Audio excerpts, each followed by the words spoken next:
Hi, welcome to Mindful Conversations. I am Greg Dwyer. I'm excited about today because the topic is happiness. And my guest today is Tina Garrity. I met Tina a few months ago and she invited me to speak for her group. We became friends, and so today we are going to talk about happiness. You know, there's a lot of things out there, books, seminars about happiness, how to be happy, what makes you happy, what doesn't make you happy. And so we're going to dive into that topic. When I do this lecture called The Magic of Communication, at the very end, I get people to think about this very subject, happiness. And I ask them to think about what they'd like to be, do, or have in the future. After speaking for an hour and a half, I ask them to focus their attention and think about how they want their future to be. And so I have these cards that I pass out at all of my lectures, and everyone gets a pencil, and they think about it, they meditate about it, and they write down something really simple. Like this person here, I haven't looked at these in a couple days, but this person put skydive. This person here put they want to travel the world. This person here says that they want to sing solo.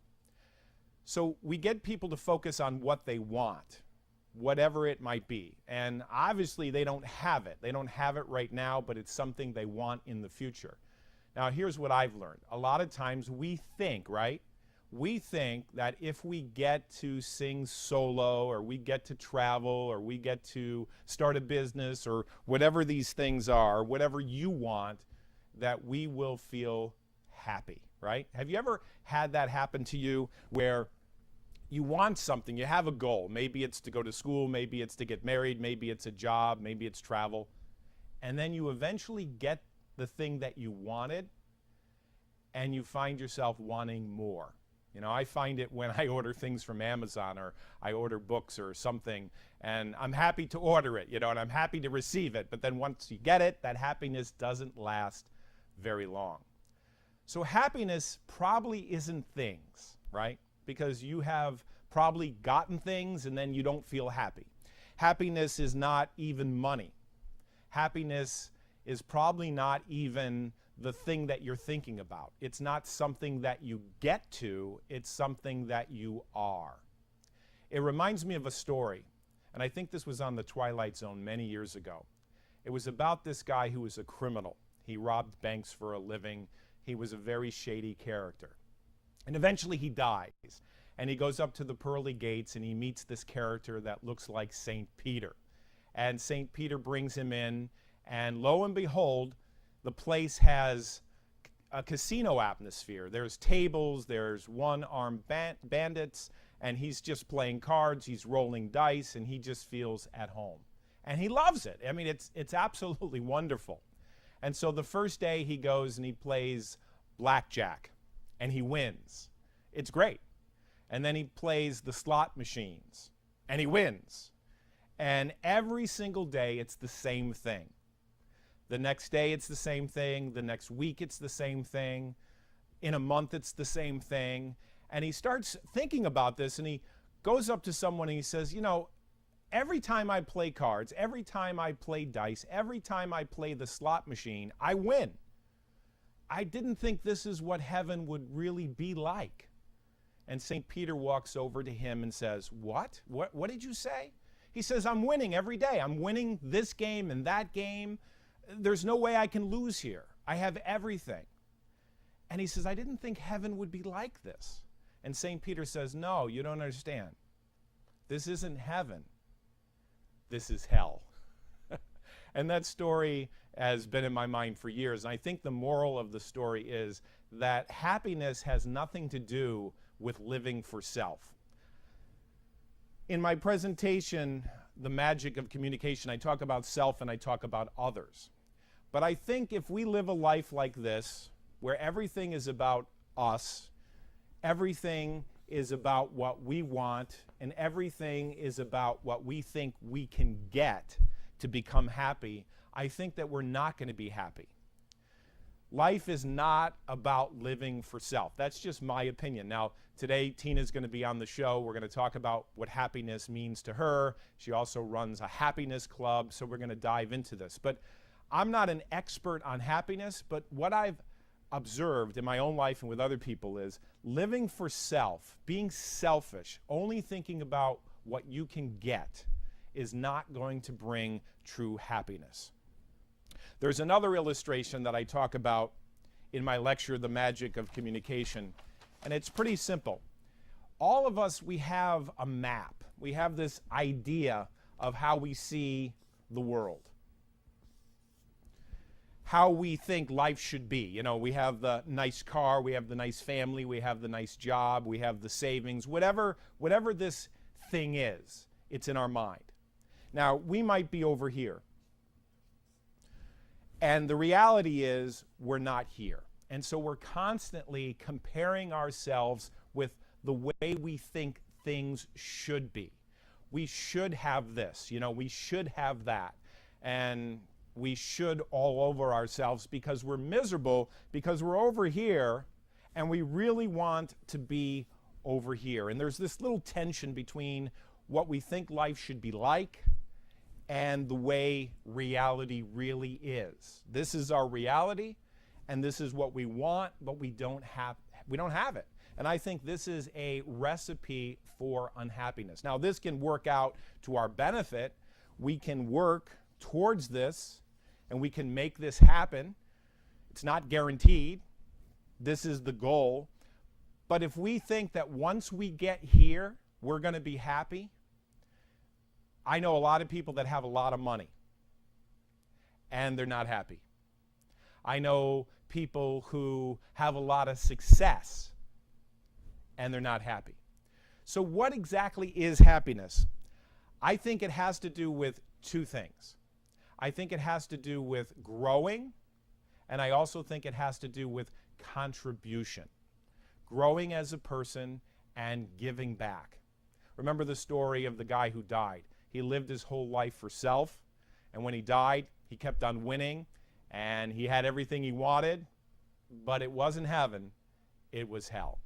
And I think a lot of times people make their own hell just by being selfish. You know, I talk to people occasionally that they want to take their life, and I know why they want to take their life, because their whole world is about self. It's everything. All they're doing is they're thinking about themselves. If you're finding yourself depressed or you're finding yourself not happy, all you have to do is look around and see where you can give, see where you can help other people, and to get your focus off of self. And when you get yourself off of yourself and you start thinking about other people, it's magical. You start to realize that you have so much to be thankful for. Now, in my lecture, The Magic of Communication, I encourage my audience to think about 7 things every single day that they can be grateful for. And I have these cards that I give out to everybody that comes to the lecture. And on the back of the cards, it says, what 7 things am I grateful for? And if you'd like one of these, just send me an email, go to gregdwyer.com, or just email me at greg@gregdwyer.com, and I'll mail one of these cards to you. But on the back of the card, it says, what 7 things am I grateful for? So my practice every day is I wake up in the morning and I write down 3 things that I'm grateful for. And in the evening, I write down 4. So 4 and 3 is 7, right? The 7 things that I'm grateful for. At the end of the year, I have a journal of 2,555 entries. And then I look at the year and I realized how blessed I am. Now you can start with water, air, food, clothing, friends, job. The next day it could be the same thing. But what this does is it helps you to get off of self and start thinking about all the things that you have, and in a sense you can help other people who are less fortunate. I really believe this with all of my heart. It's in growing as a person, and it's also in helping other people that you're not focused on yourself and you realize that you can be a blessing to other people. And in the process of doing that, it'll bring more happiness. Now, I'm not an expert on this, but this is what I've discovered. So let me show you a little metaphor. Let's say this is where you want to be in life. and this is whatever it is. Maybe it's travel, maybe it's money, maybe it's marriage, maybe it's more friends. Whatever that might be, this is what you want to grow into. And right now, you're here, and you think that this is a problem, because there's a distance between this and this, No matter how you look at it, this is where you want to be, and this is where you are. And you might say, this is a problem. I have setbacks. I get to the end of the month and I don't have the money, or I don't have the relationship, or I don't have the freedom to do what I want. And you might feel frustrated. This is the goal, and this is where you are. And there's tension between these two. Well, happiness is never going to come to you by getting here, because the minute you get here, you're going to want to get to another place. What if you can be happy achieving this in the process of getting here? What I'm saying is this: problems are not the problem. All of us in life, we have problems. I like to call them challenges.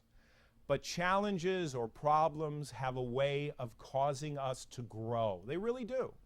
If you're going through a divorce, or you lose a job, or you have a problem with someone, or something happens that you're not expected, maybe a health challenge or a problem, it's going to challenge you to grow into the person that you're meant to be. I think the biggest problem that we have is that we think problems are related to happiness. Think about it. There's no way in the world you're going to be without challenges and problems. I mean, maybe the day you die, but before that, you're going to have bills to pay, you're going to have children, spouses, people that you work with. You're going to have challenges all the time. Challenges or problems are not related to happiness.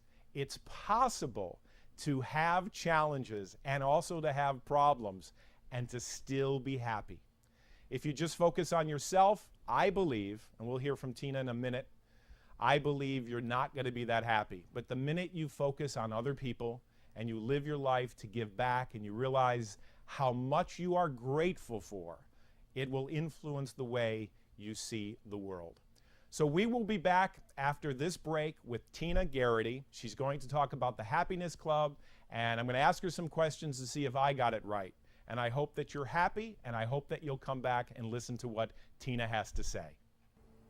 We are back with Tina Garrity. We're going to talk about happiness, and specifically the Happiness Club. Tina, thank you so much for being here today. Thank you for having me. I really appreciate it. And thank you for having me speak at the Happiness Club. That was wonderful. You were wonderful. It was excellent. Thank you. You packed out the crowd and got great reviews, and it was a wonderful time. So tell me the history of the Happiness Club. I didn't hear anything about it until someone said I had to contact you, so I don't know. Sure. Well, I started the one in Madison a little over 11 years ago. It'll be 12 in October, after having attended the original one, which is in Fairfield, Connecticut, started by Lionel Ketchin, who's kind of the expert on happiness, taught a course on it at Sacred Heart University, but kept it going as a club. And I loved it. At the time when I first went, it was because I wasn't particularly happy.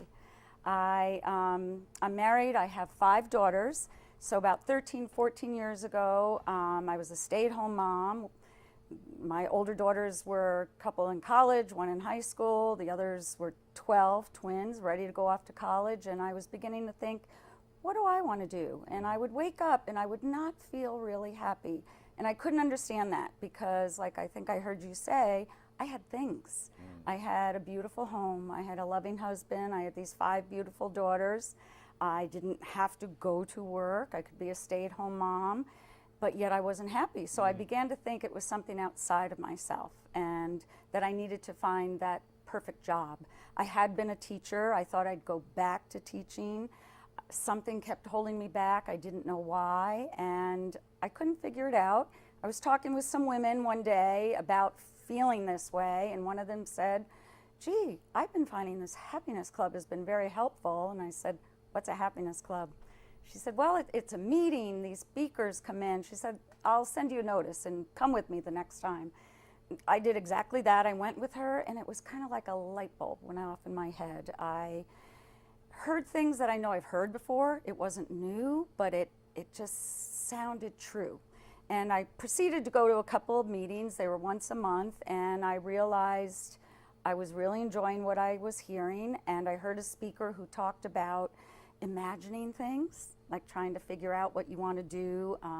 I took her workshop, and I thought, I want to be a motivational speaker, or I want to be her. My problem was I couldn't decide what it was that I wanted to talk about because I loved everything. And then after going back to the Happiness Club a few more times, I thought, I'd like to run one because I don't have to be the expert and have that one topic.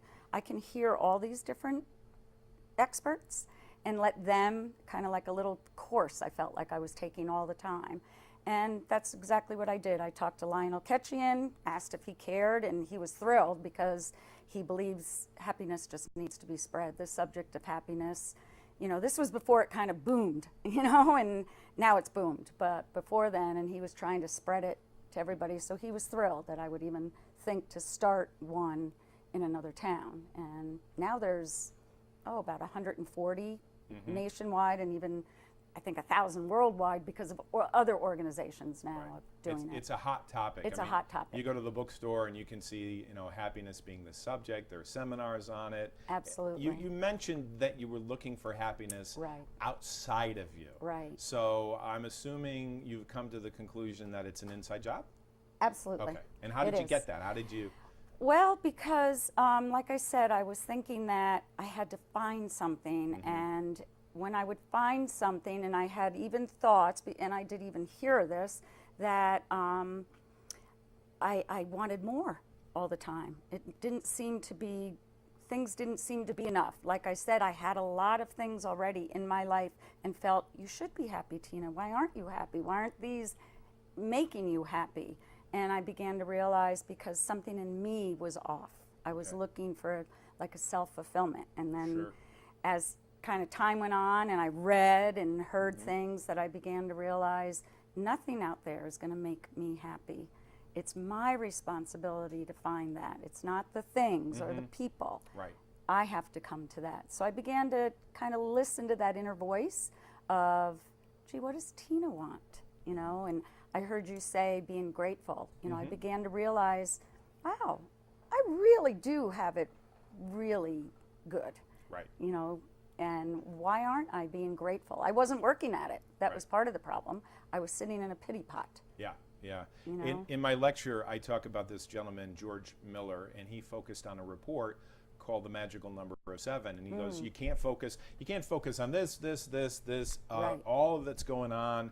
You just get overwhelmed. So we have a tendency of forming a habit of how we think, and maybe the glass is half full or half empty, and then we live our whole life just focusing on those things. Gratitude has a great way of breaking the spell so that we're not in regret, we're not in fear. And I'm sure you've run into a lot of people that are anxious, that are just, you know, they're having issues around mental issues, around anxiety, and that's a big topic. It is today. a big topic. I would say most of the people I run into are stressed or anxious about something. Right. And one of the things that I've learned, and I believe I heard you say it, that we can choose happiness and we can be happy no matter what's going on around us. And I don't mean that doesn't mean you're going to have moments where you're upset and sad. Of course you are. Life happens. I've had trauma in my life, and of course you are. But you also can know that you don't have to stay stuck there. Sure. You don't have to let it be the thing that brings you down and become bitter over. That you can have that feeling of, you know, life is okay. And ultimately we'll be okay. I will be okay. Yes. I can get through this. Yes. It takes hope, it takes faith, and it also takes determination. And I said at the beginning of the show that I don't think problems are something that gets us off track. We can actually have a flat tire and still be happy. Oh, there are opportunities for growth. Right. For sure. I mean, I've known people, I have people in my life right now that I know, and if you're watching, you know who I'm talking about, that are going through a divorce, but they're not miserable. They're looking to move forward to a new life. Right. Other people, they get sick and they use that to transform themselves, where others, you know, if they go through a hard time, they're rehearsing it forever and ever and ever, and they never get over it, and they Right. get stuck, as you just said. Well, I loved a number of years ago watching Robin Roberts on Good Morning America, and she was going through cancer and her cancer treatments, and she was saying that her mother always told her, make your mess your message. Mm. And when you do that, like you also said earlier, you get outside of yourself. Yes. You know that possibly there might be a reason that you can't even begin to comprehend of why you're going through this. And maybe it has nothing to do with you. Maybe it's for the greater good. Right. In her case, she was really able to get things out there, you know, so I do believe that. I've kind of come to the conclusion after hearing so many things now over the years and reading I read a lot on the topic now, and I read a lot of spiritual books too, that there's kind of 5 major, for me, important things that I believe. I don't believe I'm an expert on it, but I definitely have listened to a lot of experts. Let's hear it. What are the 5 things? Okay, there's gratitude Okay. for everything, Yep. good and bad that comes. Good and bad. Find the gratitude somehow. Okay. Responsibility. Responsibility. You're responsible for your happiness. It's not a thing or a person that makes you happy.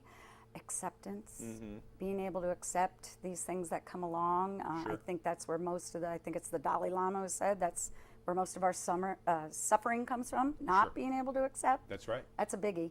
Compassion, caring for others. Right. And not just for others, but for yourself. You know, finding that compassion for yourself and for others, and then enjoyment. You know, taking the time to just have fun. Right. I think especially as we get to be adults, we forget that. We can just have fun, Yeah, you know, that makes sense. easy enjoyment of life. You have a great personality. I can see you speaking. I can see you going out and taking all this information and doing motivational speaking. Oh, I well, really thank do. you. That would be wonderful. So Thank if you. someone is looking to join a happiness club, if someone wants to connect with you, how do they find you? How do they find a happiness club? What's the way? Well, they certainly could email me Okay. at ting45@aol.com. There's happinessclub.com that Lionel Ketchian, that's his website, but he puts all the happiness clubs in Connecticut on it and links to a lot of information through there. So All right. I highly suggest anybody really go on that. I'm also on Facebook, Right. Tina Garrity on Facebook, and so yeah. So I don't know if you take a break for the summer, but who are some of the speakers that you've had besides myself? Who's lined up in the future? People we might know? Let's see. Well, I've had Dan Harris from ABC News on it, who Oh, wrote great. the book 10% Happier. Okay. Yes, I've had yourself in August. My meetings are always the last Wednesday of the month. All right. So sometimes it's the 4th, sometimes it's the 5th Wednesday. It And just where do you depends. meet? In Madison, Connecticut, and we meet currently at, it's called Hubley Hall, which is the church hall next to the First Congregational Church, right on the green. And I did formerly do it at the library, but we're under renovations now, so I may be back at the library, but that'll be a good year and a half before that. But for now, it's being held at the church hall there, and it's free. Right.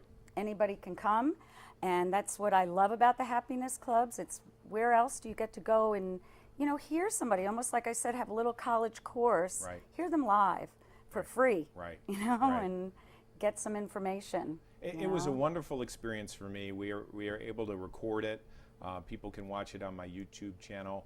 But in addition to that, I mean, when people came in, it felt like a family. You know, so I think you have a lot of repeat people coming every month.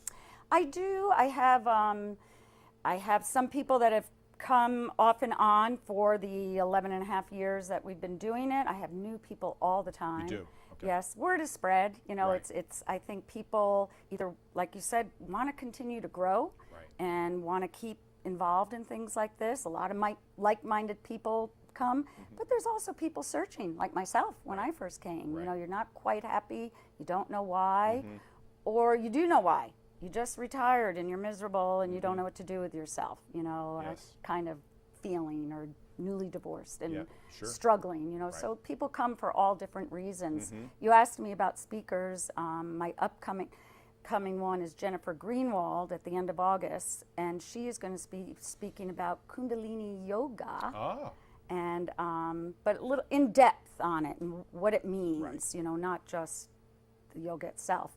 But like yourself, I have different people every month who have Yes. different topics. And I think that's also what maybe keeps it interesting Sure. is that Oh, sure. it's such a variety, you Yes. know, that it's not always the same. You know, people like yourself may not speaking directly about happiness itself, but what you're talking about certainly encompasses Yeah. happiness. Yeah, and when I did the magic of communication, I tied in the happiness, and at the end, I must have walked away with 100 index cards Yeah. of all the people. And after a couple of years doing this, I start to see patterns. You know, Right. people. You wouldn't believe how many people say they want to travel, how many people want to be in a nice relationship, or they want a new job, or they want a new house. Right. And I think it's important that people focus on those things. I also know that you can get those things and not be happy. And you're always going after the next thing, the next thing, the next thing. And then you're, you know. But also it's wonderful to have those aspirations and desires, but also learning to be happy with what you've got. Exactly, exactly. You So that know? brings me to what we talked about before the show. You were in the green room, and I gave you, I think, 4 emotions. I don't remember. I'm going to say one was joy. Was one Yes. joy? They were all positive. They one was were. gratitude. One was joy. Love. Love was another one. And what was the other one? I can't remember. Do you remember off the top No. of your head? So there were 4, and I asked you just simply to focus on one of them. And I didn't influence you, and I also know that you didn't tell anybody here at the studio. Nope. You didn't tell me. You simply just thought about it. So I'd like you to think about that now. And what I'd like you to do, and I do this part of my communication lecture, I'd like you to think of a time when you felt that way. So don't say it out loud, and I'm certainly not going to be able to read your mind, but think about the last time you felt this emotion, and then just see what you saw. And maybe if you said something to yourself, say that to yourself, and then feel that emotion. And I know it's all positive. There's no negative emotions here. And so far, this is, I think, our 5th or 6th episode, and I haven't been wrong yet. So I'm going to take a gander. I'm going to take a guess based on what I think. And I'm going to say it's not love, and I know love is a good one, and I know joy is a good one. I am going to go with my gut, which is gratitude. Did you think of gratitude? Oh, you did. Okay. All right. I did. This is great. Yes, you did. I don't know if it, oh wow, you wrote it really big. Gratitude, good. so that's good. And I'm grateful that you're here. Thank I'm you. grateful I that am you too for this asked me to experience. speak. And if anyone is looking to join a club, the Happiness Club, definitely get a hold Or of Tina. start their own. That's right. That's right. We are out of time. I hope we gave you something to think about. Tina, thank you so much for being Thank on the you, show. Greg, so Okay. much. Thank you. Thank you.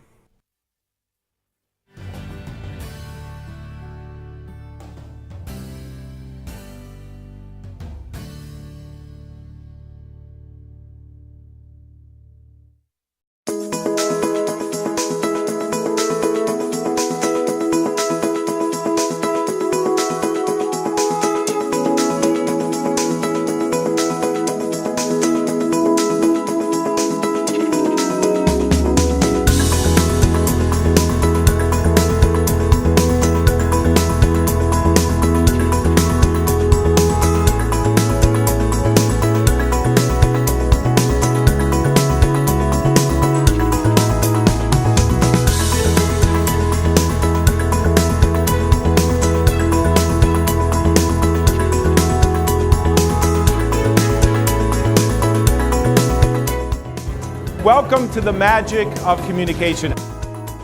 Every single day, I focus on diamonds. I focus on 3 things that I'm grateful for every single day.